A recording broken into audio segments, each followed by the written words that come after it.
response to what's happening. And I'm going to use an example of how you build on this research I've just shown you and use something called an anchor thought. I'm going to use an example that many of you can probably relate to explain it, and that's the fear of flying. So I used to be a very nervous flyer, and by nervous I mean freaky. I would get to the airport,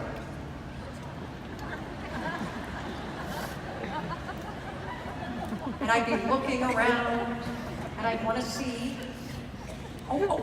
three kinds of passengers in the gate area. There's a baby, someone in a wheelchair. Where's my members of the service? Where are they? Where are they? Because if I could see those three kinds of passengers, I'd say to myself, okay, it's safe to board. God is not going to let this plane go down with these people. And then I would get on that plane and I'd buckle and I'd start to feel nervous. My stomach would get tight, my armpits would start to sweat, my heart would start to race, my throat would be clammy. And so I'd start to breathe. I'd kind of start thinking about how I'm going to miss my daughter's wedding because I'm going to be dead and this is going to be terrible. And then, the plane takes off and I'm like, okay, as the plane's taking off. And then, how the plane does that thing where it takes off and then it levels? And when it levels, it makes it it goes from yee to and it feels like it's about to drop out of the sky. At that point, all bets are off. Full-blown panic attack. If you're next to me, I started grabbing you. I'm hyperventilating. I pulled out my phone and I'm texting Chris and our 3 children, Mommy loves you, heart emoji, heart emoji. Because if this plane's about to go down, I want these kids to know that I tried to be the best mother that I could, and that way, when they deliver the eulogy, they can put my text messages in the PowerPoint so they can prove it to everybody. And you giggle, but we're sick human beings. We're sick. If I were to put a speaker on your head and broadcast the garbage you say to yourself, you wouldn't be sitting here with me in New Orleans. You'd be in an institution. You listen to it. You listen to this. You listen to it.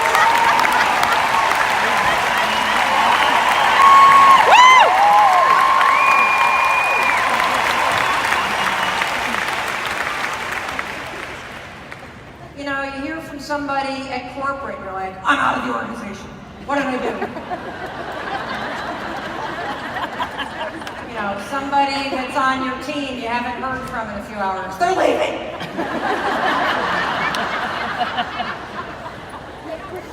You don't have to do that.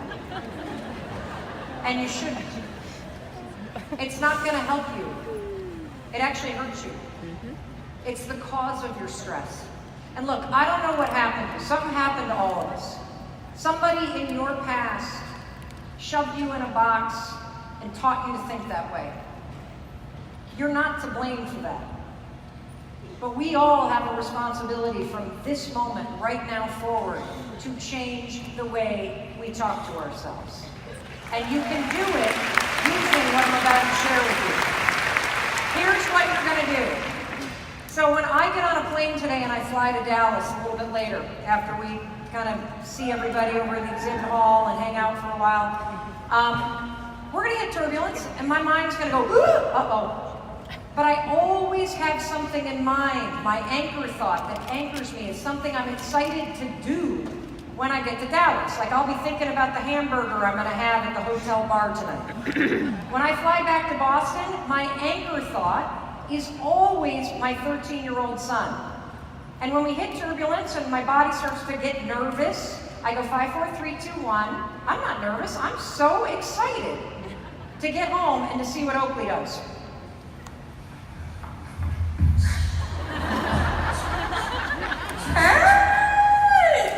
And a funny thing will happen. Your body believes it. So if you chronically have anxiety or self-doubt around approaching people about this opportunity, I want you to come up with an anchor thought that makes you excited. A moment you were really proud. An email, a moment where you got acknowledged by someone on your team. A moment that you were proud of yourself because you broke through some BS excuse that's been stopping you. And that's your anchor thought. And the next time that self-doubt bubble comes up and the anxiety starts to rise, you're going to go 5, 4, 3, 2, 1. I'm not nervous. I'm excited to feel that way.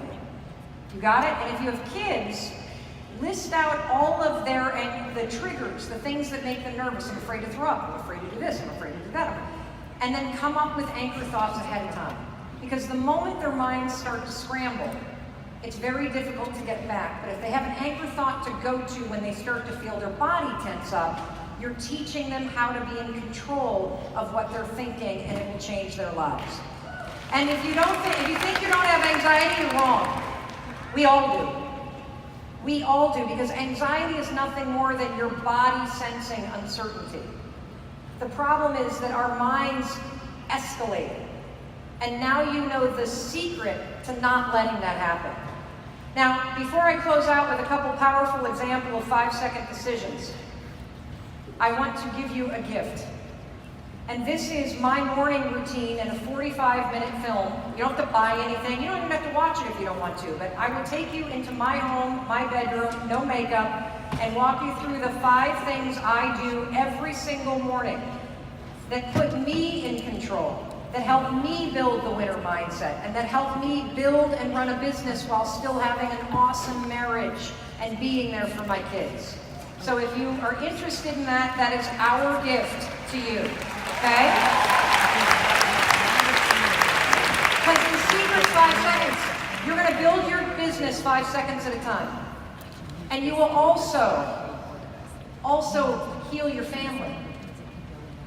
You will also heal your body. You will also improve your marriage 5 seconds at a time. And we tend to think that the little things can't possibly make a difference when there's big issues. You're wrong. It's the only thing that makes a difference. Just ask Brittany and Todd. So today is Brittany's wedding day, and what you can't tell from this photo is it's been an awful decade for this family. Like so many couples, Brittany's mom and dad, Todd and her mom, got a divorce. And what are the rules of divorce? Oh, you hire lawyers, and you fight like crazy, and you use the kids as pawns, and you get very angry. And then when the dust settles, what do? Oh, you remarry, and it becomes like a big tease. And so Todd is walking his new wife up the aisle, and that wisdom that's in you, your soul, your heart, that's guiding you, he had the clarity to hear it, and what it said is, dude, you gotta do something to heal this family. Now, there were a million reasons not to do what he did. Just like there will literally always be an excuse for you not to do the things that your heart and soul call you forward to do. But luckily, he made a 5-second decision. He sat his new wife down, he turned around, he walked back down the aisle, he grabbed this man, that's Brittany's stepdad, a man that he hates. I mean, just look at the lady next to them, for crying out loud. And invited him to walk their daughter. One decision.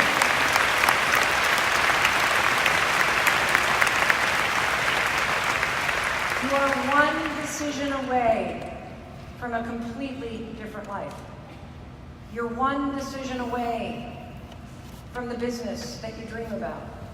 You're one decision away from a winner mindset, because all of it is under your control. And one decision changes everything. Just ask his family.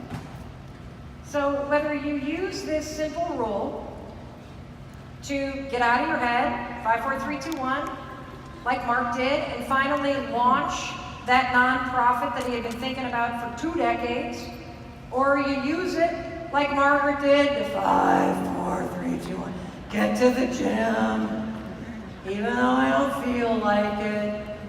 Or maybe you're going to check off a bucket list like Carol did, where she's become more visible in her career and she's presenting something she never thought she'd have the courage to do. Or maybe you're going to check off another bucket list. I don't recommend doing this one. I don't know why y'all feel like you got to jump out of a perfectly good airplane. But I hear it works. Or maybe you're going to use it for something more profound, something that's truly about mindset, like James did. So James heard me speak about a year ago, and he came up to me afterwards, just like we're going to have a meet and greet. He came up to me and he had those big tears. We call them crocodile tears. They're the kind that guys get where they like hang on their eyeballs, but they haven't quite dropped yet.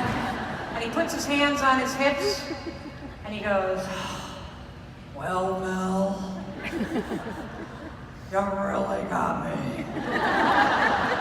I never thought I'd cry at a supply chain engineering conference. And he went on to tell me that when I told the story about Steve, the veteran on the ferry, he nearly left the room.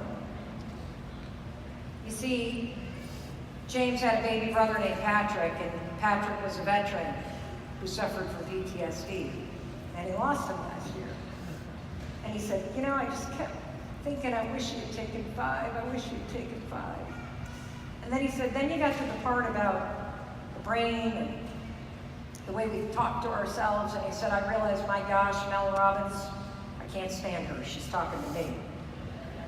He patted his stomach and he said, you know, you can't tell, but I used to be a runner, but ever since I lost him, I've been too afraid to be out there alone with my own thoughts. And sometimes, isn't it so true, being in your own head is the scariest place to be. He said, well, I'll tell you what, I'm going to use this and I'm going to change the way I think. 5, 4, 3, 2, 1, I'm going to start running again. But this time I'm going to be doing it to raise money to help prevent suicide with other veterans. I'm very, very proud to tell you that the 5-second rule is being used in veterans organizations around the country to help our vets with PTSD. Very proud of that. Or maybe you'll use it for something really annoying, like Dan did, going back to college at the age of 44. But here's how I hope you use it. So last night I was having dinner with my business partner and one of the writers that we work with, and I looked across the bar. Where is Austin? I looked across the bar, and there was one of your family talking to a stranger. She had even opened up the brochures, eating alone at a bar. This is how you build